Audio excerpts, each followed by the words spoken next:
ನಮಸ್ತೆ ಸ್ನೇಹಿತರೆ, ಕನ್ನಡ ದೀಪ ಯೂಟ್ಯೂಬ್ ಚಾನಲ್ಗೆ ನಿಮಗೆಲ್ಲರಿಗೂ ಆತ್ಮೀಯವಾದಂಥ ಸ್ವಾಗತವನ್ನು ಕೋರುತ್ತಾ ಇವತ್ತಿನ ಸಂಚಿಕೆಯಲ್ಲಿ ಪಂಪ ರಾಮಾಯಣದ 15ನೇ ಅಧ್ಯಾಯ ಸೀತಾ ಪರಿತ್ಯಾಗ ಇದರ ಮುಂದುವರೆದ ಕಥಾಭಾಗವನ್ನು ನೋಡಬೇಕಾಗಿತ್ತು.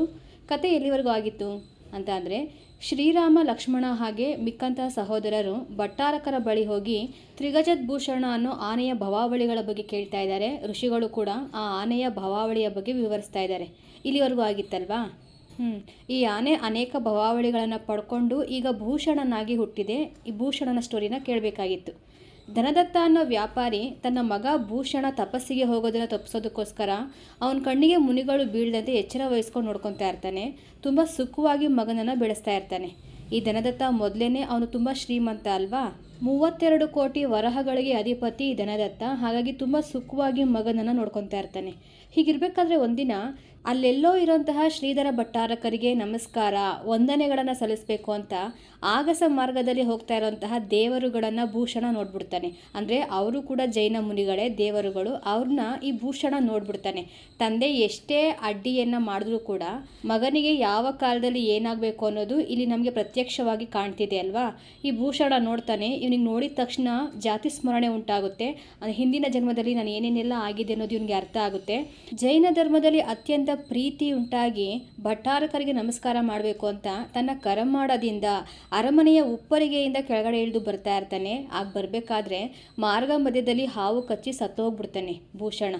ಈಗ ಈ ಜನ್ಮನೂ ಕೊನೆಯಾಗ್ತದೆ. ಈತ ಇಲ್ಲಿ ಸತ್ತು ಮಹೇಂದ್ರ ಕಲ್ಪದಲ್ಲಿ ಜೀವಿಸಿ ನಂತರ ಮರುಜನ್ಮದಲ್ಲಿ ಪುಷ್ಕರ ದ್ವೀಪದ ಚಂದ್ರಾದಿತ್ಯಪುರದ ರಾಜನಾಗಿರೋ ಪ್ರಕಾಶ ಯಶ ಮತ್ತು ಉದಿತೆಗೆ ಜಗದ್ಯುತಿ ಅನ್ನೋ ಮಗನಾಗಿ ಜನಿಸ್ತಾನೆ. ಯಾರು? ಭೂಷಣ ಈಗ ಜಗದ್ಯುತಿ ಅನ್ನೋ ಮಗನಾಗಿ ಜನಿಸಿದ್ದಾನೆ.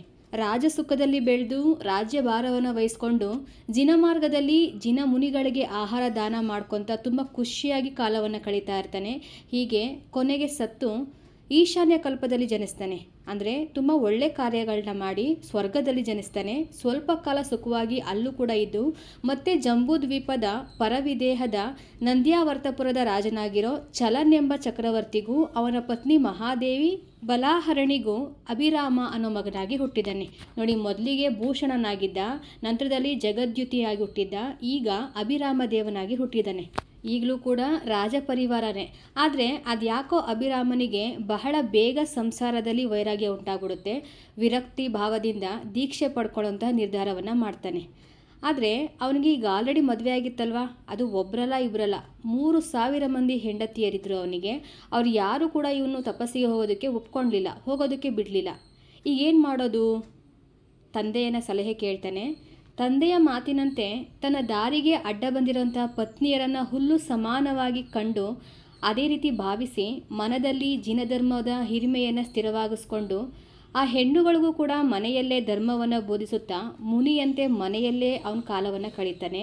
ಹೀಗೆ ಸಂಯಕ್ತ್ವ ಶುದ್ಧನಾಗಿ ಪಂಚ ನಮಸ್ಕಾರಗಳಲ್ಲಿ ಶರೀರವನ್ನು ಕುಗ್ಗಿಸ್ಕೊಂಡು ಹಣ್ಣಾಗಿಸ್ಕೊಂಡು ಶರೀರ ಭಾರವನ್ನು ಇಳಿಸ್ಕೊಂಡು ಬ್ರಹ್ಮೋತ್ತರ ಕಲ್ಪದಲ್ಲಿ ದೇವನಾಗಿ ಜನಿಸ್ತಾನೆ. ಯಾರು? ಅಭಿರಾಮ ಅನ್ನೋನು. ಈತ ಈ ಮುಂಚೆ ಧನದತ್ತ ಇದ್ದಲ್ವಾ? ಈ ಅಭಿರಾಮನ ಹಿಂದಿನ 2 ಜನ್ಮಗಳ ತಂದೆ ಧನದತ್ತ. ಅವನು ಕೂಡ ಸತ್ತು ಸಂಸಾರ ಭವದಲ್ಲಿ ಬಹುಕಾಲ ಮುಳುಗಿ ಕೊನೆಗೊಮ್ಮೆ ಪೌದನಪುರದಲ್ಲಿ ಅಗ್ನಿಮುಖನೆಂಬ ಹರದನಿಗೂ ಅವನ ಪತ್ನಿಯಾಗಿರುವಂಥ ಶಕುನಿಗೂ ಮಗನಾಗಿ ಜನಿಸ್ತಾನೆ. ಅವನ ಹೆಸರೇ ಮೃದುಮತಿ. ಈತ ಬೆಳೆದು ದೊಡ್ಡವನಾಗಿ ಬಹುದೊಡ್ಡ ಜೂಜುಕೋರನಾಗಿ ಬೆಳೀತಾನೆ. ತಂದೆ ತಾಯಿಗಳಿಗೆ ಪಾಪ ತುಂಬಾ ಬೇಸರ, ನನ್ನ ಮಗ ಇಂಥ ಕೆಟ್ಟು ಬುದ್ಧಿಯನ್ನು ಕಲಿಸ್ಬಿಟ್ನಲ್ಲ ಅಂತ ಅವನನ್ನು ಮನೆಯಿಂದ ಹೊರಗಡೆ ಹಾಕ್ಬಿಡ್ತಾರೆ ತಂದೆ ತಾಯಿಗಳು. ಮನೆಯಿಂದ ಹೊರಬಂದಿರೋಂತಹ ಈ ಮೃದುಮತಿ ಕಾಡಿನಲ್ಲಿ ಒಬ್ಬ ಋಷಿಯೊಬ್ಬರನ್ನು ಕಂಡು ಒಳ್ಳೆ ಗುಣಗಳನ್ನು ಸಂಪಾದನೆ ಮಾಡಿಕೊಂಡು ವಾಪಸ್ಸು ತಂದೆ ತಾಯಿಯರ ಹತ್ರ ಬರ್ತಾನೆ. ಅವರು ಕೂಡ ತುಂಬ ಆನಂದದಿಂದ ಇವರನ್ನು ಸ್ವೀಕಾರ ಮಾಡ್ಕೊತಾರೆ. ತುಂಬ ಚೆನ್ನಾಗಿ ಬಾಳ್ವೆಯನ್ನು ನಡೆಸ್ತಾರೆ. ತಂದೆ ತಾಯಿಯ ಜೊತೆಗೆ ಮೃದುಮತಿ ತುಂಬ ಚೆನ್ನಾಗಿರ್ತಾರೆ ಇನ್ನು ಮುಂದಕ್ಕೆ. ಆದರೆ ಎಷ್ಟು ದಿನ? ಸ್ವಲ್ಪವೇ ಕಾಲ. ಕೆಲ ಕಾಲ ಕಳೆದ ಮೇಲೆ ಅವನು ಮತ್ತೆ ವಸಂತೆ ಮತ್ತು ರಮಣಿ ಅನ್ನೋ ವೇಶ್ಯೆಯರ ಸವಾಸ ಮಾಡ್ತಾನೆ. ಸೂಳೆಯರಲ್ಲಿ ಆಸಕ್ತನಾಗ್ತಾನೆ. ಇದು ಎಲ್ಲಿವರೆಗೂ ಅವನನ್ನು ಕರ್ಕೊಂಡೋಗುತ್ತೆ ಅಂತ ಅಂದರೆ ತನ್ನೆಲ್ಲ ತನುಧನವನ್ನು ಅವ್ರ ಪಾಲಾಗಿಸ್ಬಿಡ್ತಾನೆ. ಅವನಿಗೆ ಅಂತ ಹೇಳ್ಕೊಳ್ಳೋದಕ್ಕೆ ಏನೂ ಇರೋದಿಲ್ಲ. ಎಲ್ಲವನ್ನ ಅವರಿಬ್ಬರಿಗೆ ಹೆಸರಿಗೆ ಮಾಡಿಬಿಟ್ಟಿರ್ತಾನೆ.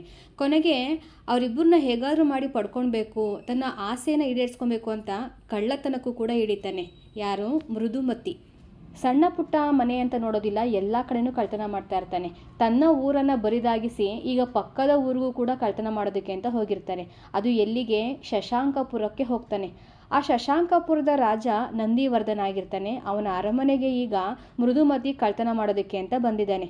ಆದರೆ ಇಲ್ಲೇನಾಗುತ್ತೆ ಅಂದರೆ ನೋಡಿ, ನಂದಿವರ್ಧನ ತನ್ನ ಅರಮನೆಯಲ್ಲಿ ಶಶಾಂಕ ಮುಖ ಅನ್ನೋ ಭಟ್ಟಾರಕರನ್ನು ಕರೆಸಿ ಧರ್ಮವಚನವನ್ನು ಕೇಳ್ತಾ ಇರ್ತಾರೆ, ಉಪದೇಶಗಳನ್ನ ಕೇಳ್ತಾ ಇರ್ತಾರೆ. ಈ ಸಮಯದಲ್ಲಿ ಮೃದುಮತಿ ಅಲ್ಲಿಗೆ ಕಳ್ತನ ಮಾಡೋದಕ್ಕೆ ಬಂದಿದ್ದಾನೆ. ಎಲ್ಲಿಗೆ? ಅರಮನೆಗೆ. ಇಬ್ಬರು ಎದುರು ಬದರಾಗಿಲ್ಲ. ಅವನೊಂದು ಕಡೆ ಕಳ್ತನ ಮಾಡೋದಕ್ಕೆ ಅಂತ ಬಂದಿದ್ದಾನೆ, ಆದರೆ ಕಳ್ತನ ಮಾಡೋದು ಬಿಟ್ಬಿಟ್ಟು ಇಲ್ಲಿ ಈ ವಚನವನ್ನು, ಉಪದೇಶವನ್ನು ಕೇಳ್ತಾ ಇದ್ದಾನೆ. ಇಲ್ಲಿ ನಂದಿವರ್ಧನ ಕೂಡ ಇದೇ ಉಪದೇಶಗಳನ್ನ ಕೇಳ್ತಾ ಇದ್ದಾನಲ್ವಾ. ಈ ಧರ್ಮ ವಚನಗಳನ್ನು ಕೇಳಿ ರಾಜ ವೈರಾಗ್ಯ ಪರನಾಗಿ ಅರಮನೆಗೆ ಬಂದು ತಾನು ತಪಸ್ಸನ್ನು ಕೈಗೊಳ್ಳಬೇಕು ಅಂತ ಇದ್ದೀನಿ ಅಂತ ತನ್ನ ನಿರ್ಧಾರವನ್ನು ತನ್ನ ಪತ್ನಿಗೆ, ರಾಣಿಗೆ ಹೇಳ್ತಾನೆ. ಯಾರು? ನಂದಿವರ್ಧನ ಅನ್ನೋ ರಾಜ ತನ್ನ ಪತ್ನಿಗೆ ಧರ್ಮೋಪದೇಶವನ್ನು ಕೇಳಿ, ನಾನು ಕೂಡ ಈ ಸಂಸಾರವನ್ನು ತೊರೆದು ತಪಸ್ಸನ್ನು ಮಾಡಬೇಕು ಅಂತ ಇದ್ದೀನಿ, ದಯವಿಟ್ಟು ನೀನು ದುಃಖ ಪಡಬೇಡ ಅಂತ ತನ್ನ ರಾಣಿಗೆ ಹೇಳ್ತಾ ಇದ್ದಾನೆ. ನೋಡಿ, ರಾಜನನ್ನೇ ಅನುಸರಿಸಿ ಬಂದಿರುವಂತಹ ಆ ಮೃದುಮತಿ ಕೂಡ ಇವನ ಮಾತಿಂದ ಒಂದು ರೀತಿ ವೈರಾಗ್ಯಪರನಾಗ್ಬಿಡ್ತಾನೆ. ಸಕಲ ಐಶ್ವರ್ಯವನ್ನು ಹೊಂದಿರುವಂಥ ಈ ರಾಜನೇ ವೈರಾಗ್ಯಪರನಾಗಿ ತಪಸ್ಸಿಗೆ ಹೋಗ್ತಾ ಇದ್ದೀನಿ ಅಂತ ನಿರ್ಧಾರ ಮಾಡಿದಾನಲ್ಲ, ನಾನು ಎಂಥ ಪಾಪಿ, ನಾನು ಇಷ್ಟು ದಿನ ಮಾಡ್ಕೊಂಬಂದಿರೋದೆಲ್ಲ ಕೆಟ್ಟ ಕೆಲಸನೇ ಅಲ್ವಾ, ನಾನು ಕೂಡ ತಪಸ್ಸನ್ನು ಮಾಡಬೇಕು ಅಂತ ಈಗ ಮೃದುಮತಿ ಕೂಡ ತನ್ನ ತಪ್ಪಿಗೆ ಪ್ರಾಯಶ್ಚಿತ್ತ ಮಾಡ್ಕೊಬೇಕು ಅಂತ ಅದೇ ಮುನಿಗಳ ಬಳಿ ದೀಕ್ಷೆಯನ್ನು ವಹಿಸ್ಕೊಂಡು ಇವ್ರ ಜೊತೆನೇ ತಪಸ್ಸಿಗೆ ಹೋಗ್ತಾನೆ. ಇನ್ನು ಈ ಕಡೆ ಅಲೋಕಪುರದ ಬಳಿ ಇರುವಂತಹ ಪರ್ವತದ ಮೇಲೆ ಹೆಸರಿಗೆ ಅನ್ವರ್ಥವಾಗಿರುವಂತಹ ಗುಣನಿಧಿ ಅನ್ನೋ ಚಾರಣ ಋಷಿಗಳು ಕೈ ಮೇಲಕ್ಕೆತ್ತದ ವ್ರತವನ್ನು ಮಾಡ್ತಾ ಇರ್ತಾರೆ. ಸುಮಾರು 4 ತಿಂಗಳಿಂದಲೂ ಮಾಡ್ತಾನೆ ಇರ್ತಾರೆ. ಇವ್ರ ವ್ರತವನ್ನು ಮೆಚ್ಕೊಂಡು ಅನೇಕ ದೇವಾದಿ ದೇವತೆಗಳೇ ಇವ್ರ ಹತ್ರ ಬಂದು ಪೂಜೆ ಪುನಸ್ಕಾರಗಳನ್ನು ಮಾಡಿ ತಮ್ಮ ದೇವಲೋಕಕ್ಕೆ ಹೋಗಿರ್ತಾರೆ. ವ್ರತದ ಅವಧಿ ಮುಗಿಯುತ್ತೆ. ಇವಾಗ ಗುಣನಿಧಿ ಚಾರಣ ಋಷಿಗಳು ಆ ಸ್ಥಳವನ್ನು ಬಿಟ್ಟು ಬೇರೊಂದು ಕಡೆಗೆ ಹೋಗ್ತಾರೆ. ಯಾಕಂದರೆ ವ್ರತ ಮುಗ್ದಿತ್ತಲ್ವ, ಹಾಗಾಗಿ ಬೇರೆ ಕಡೆ ಹೋಗ್ತಾರೆ. ಇನ್ನು ಅದೇ ಸ್ಥಳಕ್ಕೆ ಮೃದುಮತಿ ಮುನಿಗಳು ಸಂಚಾರ ಮಾಡ್ಕೊತ ಅದೇ ನಗರಕ್ಕೆ ಬರ್ತಾರೆ. ಈಗ ಆಲ್ರೆಡಿ ಅವರು ಅನೇಕ ನಗರಗಳನ್ನು ಸುತ್ತಾಡಿ ಇವಾಗ ಅಲೋಕಪುರಕ್ಕೆ ಬಂದಿರ್ತಾರೆ. ಅಲ್ಲಿ ಉಗ್ರ ತಪಸ್ಸಿನಿಂದ ಕೂಡಿದಂತಹ ಕೃಷಕಾಯರಾಗಿ ಚರಿಗೆಗಾಗಿ ನಗರಕ್ಕೆ ಹೋಗ್ತಾರೆ. ಅಲ್ಲಿ ನಗರಕ್ಕೆ ಹೋದಾಗ ಈಗ ಆಲ್ರೆಡಿ ಗುಣನಿಧಿ ಮಹರ್ಷಿಗಳು ವ್ರತವನ್ನು ಮಾಡಿ ಆ ಸ್ಥಳವನ್ನು ಬಿಟ್ಟು ಹೊರಟೋಗಿದ್ರಲ್ವಾ, ನಗರದ ಜನಗಳಿಗೆ ಗೊತ್ತಿರೋದಿಲ್ಲ ಗುಣನಿಧಿ ಮಹರ್ಷಿಗಳು ಅಲ್ಲಿಂದ ಹೊರಟೋಗಿದ್ದಾರೆ ಅಂತ. ಈಗ ಅವ್ರ ಜಾಗಕ್ಕೆ ಮೃದುಮತಿ ಮುನಿಗಳು ಬಂದಿದ್ದಾರೆ. ಇವರನ್ನೇ ಗುಣನಿಧಿ ಮಹರ್ಷಿಗಳು ಅಂತ ಅಂದ್ಕೊಂಡು ಆ ನಗರದ ಅರಸರು ಇತ್ಯಾದಿ ಜನಸಮೂಹ ಎಲ್ಲ ಇವರೇ ನೋಡಿ ಆ ಚಾರಣ ಮುನಿಗಳು, ಗುಣನಿಧಿ ಮಹರ್ಷಿಗಳು 4 ತಿಂಗಳ ಕಾಲ ಕೈ ಮೇಲಕ್ಕೆತ್ತದ ವ್ರತವನ್ನು ಮಾಡಿದಂತಹ ತಪೋ ಮಹಿಮೆ ಕಾರಣದಿಂದ ದೇವಾನುದೇವತೆಗಳೇ ಇವರಿಗೆ ಪೂಜೆ ಮಾಡಿ ಹೋಗಿದ್ದಾರೆ ಅಂತ ಇವರನ್ನು ಹೊಗಳಿ ಕೊಂಡಾಡ್ತಾರೆ. ಪಾಪ ನಗರದ ಜನರೇನೋ ತಪ್ಪಾಗಿ ಭಾವಿಸ್ಕೊಂಡ್ರು. ಆದರೆ ಮೃದುಮತಿ ಮಹರ್ಷಿಗಳು ಹೇಳ್ಬೋದಾಗಿತ್ತಲ್ವ ನಾನು ಅವರಲ್ಲ ಅಂತ. ಆದರೆ ಮೃದುಮತಿ ಏನು ಮಾಡ್ತಾರೆ, ಹೇಳೋದೇ ಇಲ್ಲ. ಯಾವುದೋ ಮಾಯಿಗೆ ಒಳಗಾಗಿ ಅವ್ರು ಮಾಡೋಂಥ ಸಕಲ ಪೂಜೆಗಳನ್ನು ಈ ಮೃದುಮತಿ ಸ್ವೀಕಾರ ಮಾಡಿಬಿಡ್ತಾರೆ. ಆಸೆಯನ್ನು ನಿಷೇಧಿಸುವಂತಹ ಜಿನಧರ್ಮದಲ್ಲಿ ಇದ್ಕೊಂಡು ಆಸೆಗೊಳಗಾಗಿ ಆಹಾರಾಕಾಂಕ್ಷೆಯಿಂದ ಮಾಯೆಯನ್ನು ಬೆಂಬತ್ತಿದ್ದರಿಂದ ತಪಸ್ಸನ್ನು ಮಾಡಿದರೂ ಕೂಡ ಅಭಿರಾಮನಿದ್ದ ಕೀಳು ಮಟ್ಟದ ದಿವಕ್ಕೆ ಅಂದರೆ ಆ ಒಂದು ನರಕ ಕೂಪಕ್ಕೆ ಹೋಗ್ತಾರೆ. ಈ ಅಭಿರಾಮ ಯಾರು ಗೊತ್ತಲ್ವಾ, ಹಿಂದಿನ ಜನ್ಮದಲ್ಲಿ ಭೂಷಣ ಜನ್ಮದಲ್ಲಿ ಇದ್ದವನು. ಭೂಷಣ ಜನ್ಮದಲ್ಲಿದ್ದಾಗ ಈ ಮೃದುಮತಿ ಧನದತ್ತ ಆಗಿದ್ದವರು, ಅಪ್ಪ ಮತ್ತು ಮಗ ಆಗಿದ್ದವರು ಇವರು. ಅಭಿರಾಮ ಮತ್ತು ಮೃದುಮತಿಯ ಆ ಲೋಕದ ಅವಧಿ ಮುಗಿದ ಮೇಲೆ ಇವರು ಅಲ್ಪ ಸ್ವಲ್ಪ ತಪಸ್ ಮಾಡಿದ್ರಲ್ವ, ಆ ತಪಸ್ಸಿನ ಫಲದಿಂದ ಮೃದುಮತಿಯ ಆತ್ಮ ಕುಂಜರಗಿರಿಯ ತಪ್ಪಲಿನ ಕಾಡಿನಲ್ಲಿ ಆನೆಯಾಗಿ ಹುಟ್ಟುತ್ತೆ. ಅದುವೇ ತ್ರಿಗಜದ್ಭೂಷಣವೆಂಬ ಆನೆ. ಅಭಿರಾಮನು ದಶರಥ ಮತ್ತು ಕೈಕೆಯ ಮಗನಾದಂತಹ ಭರತನಾಗಿ ಹುಟ್ಟುತ್ತಾನೆ. ಹಿಂದಿನ ಜನ್ಮದ ಸಂಬಂಧದಿಂದಲೇ ತ್ರಿಗಜದ್ಭೂಷಣ ಗಜವು ಇವನನ್ನು ನೋಡಿ ಜಾತಿ ಸ್ಮರಣೆಯಿಂದ ಸಂಸಾರ ನಿರಸನಕ್ಕೆ ಒಳಗಾಗುತ್ತೆ. ಅದು ವ್ರತಾಚರಣೆಯನ್ನು ಕೈಗೊಂಡು ಸುಗತಿ ಪಡೆಯೋದಕ್ಕೋಸ್ಕರ ಅನ್ನ ಆಹಾರಗಳನ್ನು ತ್ಯಜಿಸಿದೆ ಅಂತ ಹೇಳ್ತಾರೆ. ಯಾರು? ಚಾರಣ ಋಷಿಗಳು, ಮುನಿಗಳು, ಭಟ್ಟಾರಕರು. ಈ ಸಂಗತಿಯನ್ನು ಕೇಳಿ ರಾಮ ಮತ್ತು ಅವನ ತಮ್ಮಂದರಿಗೆ ಸ್ವಲ್ಪ ಖುಷಿಯಾಗುತ್ತೆ. ಯಾಕಂದರೆ ಭರತನ ಭವಾವಳಿಯನ್ನು ಕೇಳಬೇಕು ಅಂತ ಇತ್ತಲ್ವ, ಹಾಗಾಗಿ ಇವರೇ ಹೇಳಿದ್ರಲ್ವ. ಭರತ ತನ್ನ ಭವಾವಳಿಯನ್ನು ಕೇಳಿ ಮತ್ತಷ್ಟು ಸದ್ಗತಿ ಹೊಂದಬೇಕು ಅಂತ ಉತ್ಸುಕನಾಗ್ತಾನೆ. ಅಲ್ಲೇ ಅದೇ ಋಷಿಗಳ ಬಳಿಯಲ್ಲಿ 3,000 ಮಂದಿ ರಾಜಪುತ್ರರ ಜೊತೆಗೆ ದೀಕ್ಷೆಯನ್ನು ಪಡ್ಕೊತಾನೆ.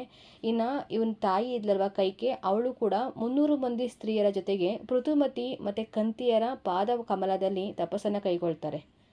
ತ್ರಿಗಜದ್ಭೂಷಣ ಗಜ ಸನ್ಯಾಸನದಿಂದ ಅಣುವ್ರತ ಕೈಗೊಂಡು ಬ್ರಹ್ಮೋತ್ತರ ಕಲ್ಪದಲ್ಲಿ ಸೇರುತ್ತೆ. ಈಗ ಭರತ ಮುನಿಗಳು ಚತುರಂಗಲ ಚಾರಣ ವೃದ್ಧಿ ಪ್ರಾಪ್ತಿಗಾಗಿ ವಿಹಾರ ಕೈಗೊಂಡು ಕೈವಲ್ಯ ಜ್ಞಾನ ಪಡ್ಕೊಂಡು ಮೋಕ್ಷಕ್ಕೆ ಹೋಗ್ತಾರೆ.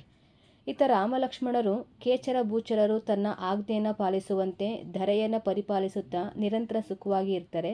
ಹೀಗಿರಬೇಕಾದ್ರೆ ಒಂದಿನ ಶತ್ರುಘ್ನನನ್ನು ಕುರಿತು ಸಾಕೇತಪುರ ಅಥವಾ ಪೌದನಪುರದ ಅರ್ಧ ಭಾಗವನ್ನಾಗಲಿ, ಪುಂಡರೀಕಿಣಿಪುರವನ್ನು ಅಥವಾ ರಾಜಗೃಹವನ್ನಾಗಲಿ ಬೇಡ್ಕೊ, ನೀನು ಬೇಡಿದ್ದನ್ನು ನಾನು ಕೊಟ್ಟೇ ಕೊಡ್ತೀನಿ ಅಂತ ಶ್ರೀರಾಮ ಹೇಳ್ತಾನೆ. ಅಣ್ಣನ ಮಾತಿಗೆ ಶತ್ರುಘ್ನ ನನಗಿದ್ಯಾವುದೂ ಬೇಡ, ಉತ್ತರ ಮಧುರೆಯನ್ನು ದಯಪಾಲಿಸಬೇಕು ಅಂತ ಬೇಡ್ಕೊತಾನೆ. ತನ್ನ ತಮ್ಮ ಉತ್ತರ ಮಧುರೆಯನ್ನು ಕೇಳೋದಕ್ಕೆ ರಾಮನಿಗೊಂದು ಸ್ವಲ್ಪ ಬೇಸರ ಆಗುತ್ತೆ. ಯಾಕಂದರೆ ಆ ಉತ್ತರ ಮಧುರೆಯನ್ನು ಆಳುವಂತಹ ಮಧುವಿಗೆ ಅಮರೇಂದ್ರ ಅಂದರೆ ಇಂದ್ರ ಶೂಲಾಯುಧವನ್ನು ಕೊಟ್ಟಿರ್ತಾನೆ. ಆ ಶೂಲಾಯುಧ ಶತ್ರುಗಳ ಮೇಲೆ ದಾಳಿ ಮಾಡಿದ್ರೆ ಒಮ್ಮೆಲೆ 1000 ಜನರನ್ನು ಧ್ವಂಸ ಮಾಡಿ ವಾಪಸ್ಸು ತನ್ನ ಜಾಗಕ್ಕೆ ಹೋಗಿ ಸೇರ್ಕೊತಾ ಇತ್ತಂತೆ. ಇದೊಂದೇ ಕಾರಣನಾ ಅಂತಂದರೆ ಇಲ್ಲ. ಆ ಮಧುವಿಗೆ ಒಬ್ಬ ಮಗ ಇರ್ತಾನೆ ಲವಣಾರ್ಣವ ಅಂತ. ಇವನು ರಾವಣನ ಅಳಿಯ ಆಗಿದ್ದ. ಅವನನ್ನು ಗೆಲ್ಲೋದಕ್ಕೆ ಯಾರಿಂದಲೂ ಸಾಧ್ಯವಿಲ್ಲ ಅನ್ನೋದು ಶ್ರೀರಾಮನಿಗೆ ಗೊತ್ತಿತ್ತು. ಹಾಗಾಗಿ ನೀನು ಹೇಗೆ ತಾನೇ ಅಂಥ ಕಡೆ ಇರಬಲ್ಲೆ ಅಂತ ಶ್ರೀರಾಮ ಶತ್ರುಘ್ನನ ಹತ್ರ ಪ್ರಶ್ನೆ ಮಾಡ್ತಾನೆ. ಅಣ್ಣನ ಇಷ್ಟೆಲ್ಲ ವಿವರಗಳನ್ನ ಕೇಳಿದ ಮೇಲೂ ಕೂಡ ಶತ್ರುಘ್ನ ಸುಮ್ಮನಾಗದೆ ನನಗದೇ ಬೇಕು ಅಂತ ಹಠ ಹಿಡಿತಾನೆ. ಶ್ರೀರಾಮ ಆಗಲಿ ಅಂತ ಒಪ್ಪಿಗೆ ಕೊಡ್ತಾನೆ. ಆಯಿತು, ಉತ್ತರ ಮಧುರೆ ನಿಂದೇ ಆಯಿತು, ನಿನ್ನೆ ಅದನ್ನು ಆಳ್ವಿಕೆ ಮಾಡ್ಕೊಂಡು ಹೋಗು ಅಂತ. ಇನ್ನು ತಮ್ಮ ಎಲ್ಲೋ ಯಾವುದೋ ಪ್ರದೇಶಕ್ಕೆ ಹೋಗಿ ಆಳ್ವಿಕೆ ಮಾಡ್ತೀನಿ ಅಂತ ಅಂದರೆ ಲಕ್ಷ್ಮಣ ಸುಮ್ಮನೆ ಇರ್ತಾನ? ಇಲ್ಲ. ಲಕ್ಷ್ಮಣ ತನ್ನ ತಮ್ಮನಿಗೋಸ್ಕರ ತನ್ನ ವಜ್ರ ಕವಚ, ಸಾಗರಾವರ್ತ ಚಾಪ, ಅಗ್ನಿಮುಖವೆಂಬ ಅಸ್ತ್ರವನ್ನು ಕೊಟ್ಟು ಕಳಿಸ್ತಾನೆ. ಯಾಕಂದರೆ ಶತ್ರುಘ್ನನ ಸೇಫ್ಟಿಗೋಸ್ಕರ. ಈಗ ಶತ್ರುಘ್ನ ತನ್ನ ಮಹಾಬಲರ ಜೊತೆಗೆ ಪುಣ್ಯಭಾಗೆ ಎಂಬ ತೊರೆ ಬಳಿ ಬಂದು ಬೀಡು ಬಿಡ್ತಾನೆ. ಯಾಕಂದರೆ ಆ ಉತ್ತರ ಮಧುರೆಯನ್ನು ತನ್ನ ವಶ ಮಾಡ್ಕೊಬೇಕಾಗಿತ್ತಲ್ವ, ಮಧುವಿನ ಜೊತೆ ಫಸ್ಟ್ ಯುದ್ಧ ಮಾಡಬೇಕಾಗಿರುತ್ತೆ. ಅದಕ್ಕೋಸ್ಕರ ಪುಣ್ಯಭಾಗ್ಯನ ತೊರೆಯ ಬಳಿ ಬೀಡು ಬಿಡ್ತಾನೆ. ಈತ ಯುದ್ಧಕ್ಕೆ ಬರೋದಕ್ಕಿಂತ ಮುಂಚೆನೇ ಒಬ್ಬ ಗುಪ್ತಚರನನ್ನು ಉತ್ತರ ಮಧುರೆಗೆ ಕಳಿಸಿರ್ತಾನೆ. ಅವನು ಈಗ ಆಲ್ರೆಡಿ ರೀಚ್ ಆಗಿ ಅದಿರುವಂಥ ವಿಷಯ ಸಂಗತಿಯನ್ನು ತಿಳ್ಕೊಂಡು ಬಂದು ಶತ್ರುಘ್ನನಿಗೆ ಹೇಳ್ತಾ ಇದ್ದಾನೆ. ಇವಾಗ ನಮಸ್ತೆ ಪ್ರಭು, ಆ ಉತ್ತರ ಮಧುರೆಯಲ್ಲಿ ಶೂಲಾಯುಧ ಮಾತ್ರ ಇದೆ. ಮಧು ಆ ಊರಿನ ಪೂರ್ವ ದಿಕ್ಕಿನ ನಂದನವನದಲ್ಲಿ ತನ್ನ ವಧುವಿನೊಂದಿಗೆ ರತಿ ಸುಖವನ್ನು ಅನುಭವಿಸ್ತಾ ಇದ್ದಾನೆ ಅಂತ ಹೇಳ್ತಾನೆ. ಯಾರು? ಗುಪ್ತಚರ. ತಕ್ಷಣವೇ ಶತ್ರುಘ್ನ ಇದೇ ಸರಿಯಾಗಿರೋಂಥ ಸಮಯ ಅಂತ ಅಂದ್ಕೊಂಡು ಯುದ್ಧ ಸಾರೋದಕ್ಕೆ ಮುಂದಾಗ್ಬಿಡ್ತಾನೆ. ಯಾಕಂದರೆ ಅಲ್ಲಿ ರಾಜ ಇಲ್ಲ ಅಲ್ವಾ, ಅವನ ಶೂಲಾಯುಧ ಮಾತ್ರ ಇದೆ. ರಾಜ ತನ್ನ ಪತ್ನಿಯ ಜೊತೆ ರತಿ ಸುಖದಲ್ಲಿ ಸಲಾಪದಲ್ಲಿ ತೊಡಗಿದ್ದಾನೆ. ಹಾಗಾಗಿ ಈಗ ನಾವು ದಾಳಿ ಮಾಡಬೇಕು ಅಂತ ತನ್ನ 1,00,000 ಕುದುರೆಗಳ ಜೊತೆಗೆ ಊರಿನ ಮೇಲೆ ದಾಳಿ ಮಾಡ್ತಾನೆ. ಆ ಮಧುವಿನ ಮಂತ್ರಿ ಕೂಡ ಅವನಿಗೆ ಅಡ್ಡಿ ಬರ್ತಾನೆ, ದಾಳಿ ಮಾಡೋದಕ್ಕೆ ಮುಂದಾಗ್ತಾನೆ. ಆದರೆ ಅವನನ್ನು ಕೂಡ ಇವನು ಸರಿದಟ್ಟಿ ಅವನ ಮೇಲೆ ಯುದ್ಧ ಮಾಡಿ ಆ ಶೂಲಾಯುಧವನ್ನು ಆಕ್ರಮಣ ಮಾಡ್ಕೊಂಡ್ಬಿಡ್ತಾನೆ, ತನ್ನ ವಶ ಮಾಡ್ಕೊತಾನೆ. ಈ ವಿಷಯ ಮಧುವಿಗೆ ಗೊತ್ತಾಗುತ್ತೆ. ಅವನು ಕೂಡ ಯುದ್ಧ ಮಾಡೋದಕ್ಕೆ ಆತುರವಾಗಿ ಬರ್ತಾನೆ. ಅಷ್ಟೊತ್ತಿಗಾಗಲೇ ಮಧುವಿನ ಮಗ ಲವಣಾರ್ಣವ ಯುದ್ಧ ಮಾಡ್ತಿರ್ತಾನಲ್ವ ಶತ್ರುಘ್ನನ ಜೊತೆಗೆ, ಅವನನ್ನು ಕೂಡ ಕೊಂದು ಹಾಕ್ಬಿಡ್ತಾನೆ ಶತ್ರುಘ್ನ. ಮಧು ಕೋಪದಿಂದ ಶತ್ರುಘ್ನನ ಮೇಲೆ ಯುದ್ಧ ಮಾಡೋದಕ್ಕೆ ಮುಂದಾಗ್ತಾನೆ. ಶೂಲಾಯುಧವು ಶತ್ರುಗಳ ಕೈಯಲ್ಲಿರೋದು ಹಾಗೆ ತನ್ನ ಮಗ ಸತ್ತಿರೋದು ಅವನಿಗೆ ಗೊತ್ತಾಗ್ಬಿಡುತ್ತೆ. ತುಂಬ ಖೇದಗೊಳ್ತಾನೆ. ನನ್ನ ಮಗನೇ ಇಲ್ಲ ಅಂತ ಅಂದಮೇಲೆ ನಾನು ಇನ್ನು ಯಾಕೆ ಬದುಕಬೇಕು, ಯಾರಿಗೋಸ್ಕರ ಯುದ್ಧ ಮಾಡಲಿ, ಈ ರಾಜ್ಯ ಯಾರಿಗೋಸ್ಕರ ಅಂತ ತುಂಬ ನೋವಿನಿಂದ ಯುದ್ಧ ಮಾಡೋದಕ್ಕೆ ಮುಂದಾಗೋದೇ ಇಲ್ಲ. ಅವನ ಆಯುಧವನ್ನು ಎತ್ತೋದೇ ಇಲ್ಲ, ಹಾಗೆ ಸುಮ್ಮನಾಗ್ಬಿಡ್ತಾನೆ. ವಿರೋಧಿ ಬಲಕ್ಕೆ ತನ್ನ ಮೈಯನ್ನು ಒಪ್ಪಿಸ್ಬಿಡ್ತಾನೆ. ಅಂದರೆ ನಾನು ಶರಣಾಗತನಾಗಿದ್ದೀನಿ ಶತ್ರುಘ್ನನಿಗೆ ಅಂತ ಅವನು ಸುಮ್ಮನೆ ಹಾಗೆ ನಿಂತ್ಕೊಂಡ್ಬಿಡ್ತಾನೆ. ತನ್ನ ಕೈಯಿಂದಲೇ ತನ್ನ ಸ್ವತಃ ತಲೆಗೂದಲನ್ನು ಕಿತ್ಕೊಂಡು ಬ್ರಹ್ಮಾಭ್ಯಂತರ ಪರಿಗ್ರಹಗಳನ್ನು ಪರಿತ್ಯಜಿಸಿ ಮಹಾವ್ರತಗಳನ್ನು ಕೈಗೊಂಡು ಸನ್ಯಾಸನದಿಂದ ಪ್ರಾಣ ಪರಿತ್ಯಾಗ ಮಾಡಿ ಸನತ್ಕುಮಾರ ಕಲ್ಪಕ್ಕೆ ಹೋಗ್ತಾರೆ. ಯಾರು? ಮಧು. ಇನ್ನೇನು ಶತ್ರುಘ್ನನಿಗೆ ಈಸಿಯಾಗಿ ಉತ್ತರ ಮಧುರೆ ಸಿಕ್ತು. ತುಂಬ ಸುಖವಾಗಿ ಉತ್ತರ ಮಧುರೆಯನ್ನು ಆಳ್ವಿಕೆ ಮಾಡಿಕೊಂಡು ಖುಷಿಯಾಗಿರ್ತಾನೆ. ಇತ್ತ ವಿಜಯಾರ್ಧ ಪರ್ವತದ ದಕ್ಷಿಣ ಶ್ರೇಣಿಯ ರತ್ನಪುರವನ್ನು ರತ್ನರಥ ಅನ್ನೋನು ಆಳ್ವಿಕೆ ಮಾಡ್ತಾ ಇದ್ದ. ಅವನ ಹೆಂಡತಿ ಚಂದ್ರಾನನೆ. ಅವ್ರಿಗೊಬ್ರು ಮಗಳಿರ್ತಾಳೆ ಮನೋರಮೆ ಅಂತ. ಈ ಸ್ಫುರದ್ರೂಪಿಯಾಗಿರುವಂಥ ಚೆಲುವೆಗೆ ತಕ್ಕ ವರನಾರು ಅಂತ ತಂದೆ ತಾಯಿಗಳು ಆಲೋಚಿಸಬೇಕಾದ್ರೆ ಇದಕ್ಕೆಲ್ಲ ಒಳ್ಳೆಯ ಆಲೋಚನೆಯನ್ನು, ಒಳ್ಳೆ ರೀತಿಯಾದಂಥ ಮಾರ್ಗವನ್ನು ತೋರಿಸೋದು ನಾರದ ಮುನಿಗಳು ಅಂತ ನಾರದರ ಹತ್ರ ಈ ವಿಷಯವನ್ನು ಪ್ರಸ್ತಾಪ ಮಾಡ್ತಾರೆ. ಆಗ ನಾರದ ಮುನಿಗಳು ಅಖಂಡ ತ್ರಿಖಂಡ ಮಂಡಲಾಧಿಪತಿಯಾದಂತಹ ಲಕ್ಷ್ಮೀಧರನಿಗೆ ಕೊಟ್ಟು ಮದುವೆ ಮಾಡಿ ಅಂತ ಸಲಹೆಯನ್ನು ಕೊಡ್ತಾರೆ. ಅಂದರೆ ಲಕ್ಷ್ಮಣನಿಗೆ ಕೊಟ್ಟು ಮದುವೆ ಮಾಡಿ ಅಂತ ಸಲಹೆಯನ್ನು ಕೊಡ್ತಾರೆ. ನಾರದರ ಈ ಮಾತು ಕೇಳಿ ರತ್ನರಥನಿಗೆ ಅಷ್ಟೇ ಅಲ್ಲದೆ ಅವನ ಮಕ್ಕಳಾಗಿರುವಂಥ ಹರಿ ಮತ್ತು ಮನೋವೇಗ ಮತ್ತಿತರರಿಗೂ ಕೂಡ ಕೋಪ ಬರುತ್ತೆ. ಹಗೆಯೊಡನೆ ಸಂಬಂಧವನ್ನು ಬೆಳೆಸಲು ಹೇಳುವ ಇವನಿಗೆ ನಮ್ಮ ಯೋಗ್ಯತೆ ತಿಳಿಯದು ಅಂತ ನಾರದರನ್ನೇ ಉಚಾಯಿಸಿ ಮಾತಾಡ್ಬಿಡ್ತಾರೆ. ಈಗ ನಾರದರಿಗೂ ಕೂಡ ತುಂಬಾ ಕೋಪ ಬರುತ್ತೆ. ನಾರದರು ಇವಾಗ ನೇರವಾಗಿ ಅಯೋಧ್ಯೆಗೆ ಬಂದಿದ್ದಾರೆ. ಮನೋರಮೆಯ ರೂಪವನ್ನು ತಾನೇ ಚಿತ್ರದಲ್ಲಿ ಬರೆದು ತೋರಿಸಿ ಅವಳ ತಂದೆ ಮತ್ತು ಸಹೋದರರು ತನಗೆ ಅವಮಾನ ಮಾಡಿದ್ದಾರೆ ಅಂತ ವಿವರಿಸಿ ಲಕ್ಷ್ಮಣನಿಗೆ ಹೋಗಿ ಹೇಳ್ತಾನೆ. ಲಕ್ಷ್ಮಣನಿಗೂ ಕೂಡ ತುಂಬಾನೇ ಕೋಪ ಬರುತ್ತೆ. ಯಾಕಂದರೆ ನಾರದ ಮುನಿಗಳಿಗೆ ಅವಮಾನ ಮಾಡಿಬಿಟ್ಟು ನಮಗೂ ಕೂಡ ನಿಂದನೆ ಮಾಡಿದಾರಲ್ಲ ಅಂತ. ತಕ್ಷಣವೇ ಅವರು ಭೂಚರರಿಗೆ ನೆಲವೇ ದೊರೆಯದ ಹಾಗೆ ಕೇಚರರಿಗೆ ನಭವೂ ಸಿಗದು ಅನ್ನೋ ರೀತಿಯಲ್ಲಿ ತನ್ನ ಮಹಾ ಸೈನ್ಯದ ಜೊತೆಗೆ ರತ್ನಪುರದ ಮೇಲೆ ದಾಳಿ ಮಾಡ್ತಾನೆ ಲಕ್ಷ್ಮಣ. ನೋಡಿ, ಈಗ ರತ್ನರತ್ನ ಕೂಡ ತನ್ನ ಮಕ್ಕಳ ಜೊತೆಗೆ ಈ ಲಕ್ಷ್ಮಣನ ವಿರುದ್ಧನೇ ಯುದ್ಧ ಮಾಡ್ತಾನೆ. ಮಹಾಯುದ್ಧವೇ ನಡೆಯುತ್ತೆ ಅಲ್ಲಿ. ಆದರೂ ಕೂಡ ರತ್ನರಥ ಲಕ್ಷ್ಮಣನ ವಿರುದ್ಧ ಸೋತೋಗ್ಬಿಡ್ತಾನೆ. ವಿರತನನ್ನಾಗಿ ಮಾಡಿ ಪಲಾಯನಗೊಂಡ್ಬಿಡ್ತಾನೆ. ಯಾರು? ರತ್ನರಥ ಮತ್ತು ಅವನ ಮಕ್ಕಳು. ಅವನ ಹಿಂದೆಯೇ ಬಂದಿರುವಂತಹ ನಾರದ ಮುನಿಗಳು ನನ್ನ ಮುಂದೆ ಅವರನ್ನು ಅಷ್ಟೊಂದು ಹೀಯಾಳಿಸಿ ಚುಚ್ಚು ಮಾತುಗಳನ್ನಾಡ್ದಲ್ಲ, ಇವಾಗ ಯಾಕೆ ಎದುರ್ಕೊಂಡು ಓಡೋಗ್ತಾ ಇದೆಯಾ ಅಂತ ಚುಚ್ಚಿ ಮಾತಾಡ್ತಾರೆ ನಾರದ ಮುನಿಗಳು. ಈ ಮೂದಲಿಕೆಯು ಚುಚ್ಚಲು ರತ್ನರಥ ವಾಪಸ್ಸು ಹಿಂದಿರುಗಿ ಬಂದು ಲಕ್ಷ್ಮಣನಿಗೆ ನಮಸ್ಕರಿಸಿ ಮನೋರಮೆಯನ್ನು ಕೊಟ್ಟು ಮದುವೆ ಮಾಡ್ತಾನೆ. ಶ್ರೀರಾಮನಿಗೆ ತನ್ನ ರಾಜ್ಯವನ್ನು ಒಪ್ಪಿಸಿ ರಾಮ ಲಕ್ಷ್ಮಣರ ಅಡಿಯಾಳಾಗ್ತಾರೆ. ಆನಂತರ ಲಕ್ಷ್ಮಣ ಅವನೊಡನೆ ದಕ್ಷಿಣ ಶ್ರೇಣಿಯನ್ನೆಲ್ಲ ಸೋಲಿಸಿ ನಿಖಿಲ ತ್ರಿಕಂಡ ವಲ್ಲಭನಾಗಿ ನಿಂತ್ಕೊಂತಾರೆ. ವಿಶಾಲ್ಯ ಸೌಂದರಿ, ರೂಪವತಿ, ವನಮಾಲೆ, ಕಲ್ಯಾಣಮಾಲೆ, ರತಿಮಾಲೆ, ಜಿತಪದ್ಮೆ, ಅಭಯಪತಿ, ಮನೋರಮೆ ಎಂಬ 8 ಮಂದಿಗೂ ಮಹಾದೇವಿ ಪಟ್ಟವನ್ನು ಕಟ್ತಾರೆ. ಇವರ ಜೊತೆಗೆ ಆವಾರ್ಯ ಶೌರ್ಯನಾದ ಲಕ್ಷ್ಮಣನು 18,000 ಕನ್ಯೆಯರನ್ನು ವಿವಾಹವಾಗಿ ತನ್ನ ಅಂತಃಪುರದಲ್ಲಿ ಸೇರಿಕೊಳ್ತಾರೆ.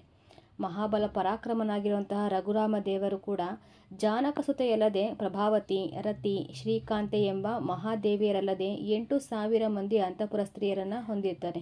ಅಂದರೆ ಅಷ್ಟೊಂದು ಜನ ಪತ್ನಿಯರಿರ್ತಾರೆ.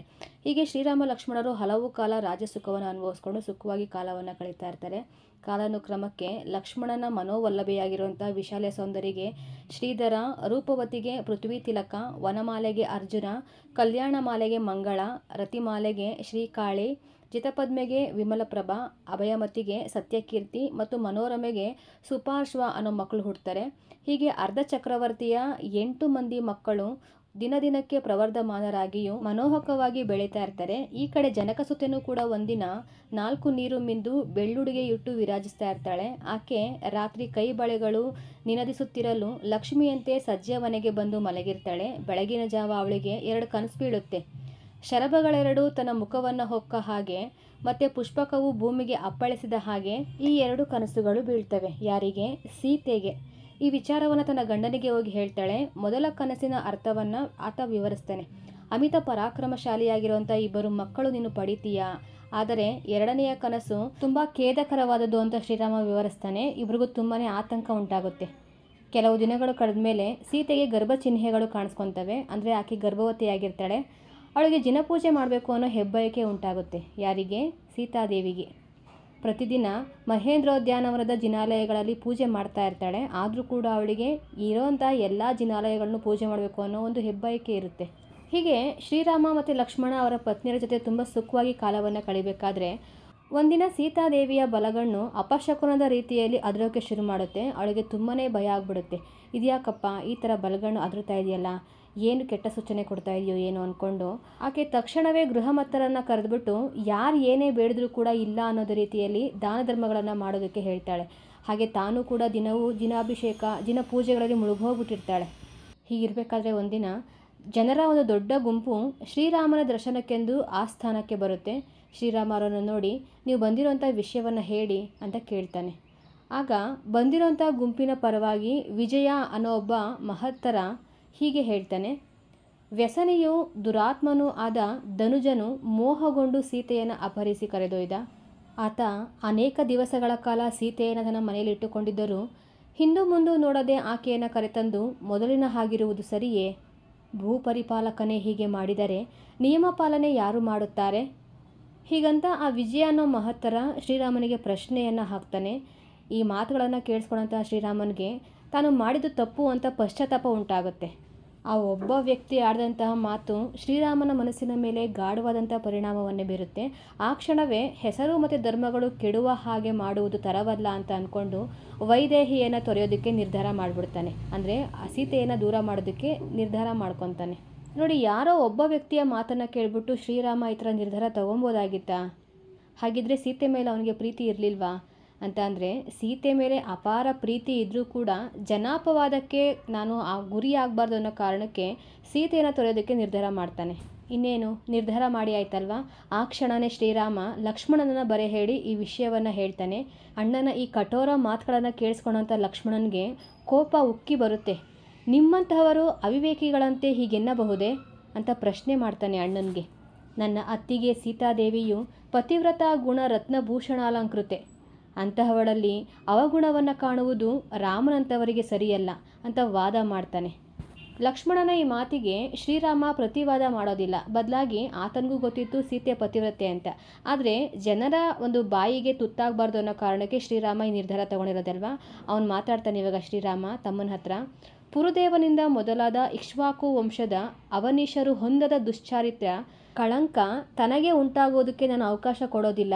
ಹಾಗಾಗಿ ನೀನು ಸುಮ್ಮನೆ ಇರು ಲಕ್ಷ್ಮಣ ಅಂತ ಹೇಳಿ ಲಕ್ಷ್ಮಣನ ಬಾಯಿ ಮುಚ್ಚೋದಕ್ಕೆ ಮುಂದಾಗ್ತಾನೆ ಶ್ರೀರಾಮ.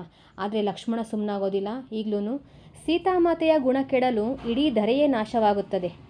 ಹಾಗಿಲ್ಲದಿದ್ದರೆ ದೇವತೆಗಳೆಲ್ಲ ಆಕೆಯ ಮೇಲೆ ಹೂಮಳೆಯನ್ನು ಸುರಿಸುತ್ತಿದ್ದರೆ, ಬೇಡ ಅಣ್ಣ, ಸೀತಾಮಾತೆಯನ್ನು ತೊರೆಯದಿರು ಅಂತ ಪರಿಪರಿಯಾಗಿ ಬೇಡ್ಕೊಂಡು ಹೊಲ್ಲ ಮಾತನಾಡಿದ ಜನರ ನಾಲಿಗೆಯನ್ನು ಸೀಳು ಬಿಡುತ್ತೇನೆ ಅಂತ ರೌದ್ರಾವತಾರ ತಾಳ್ತಾನೆ.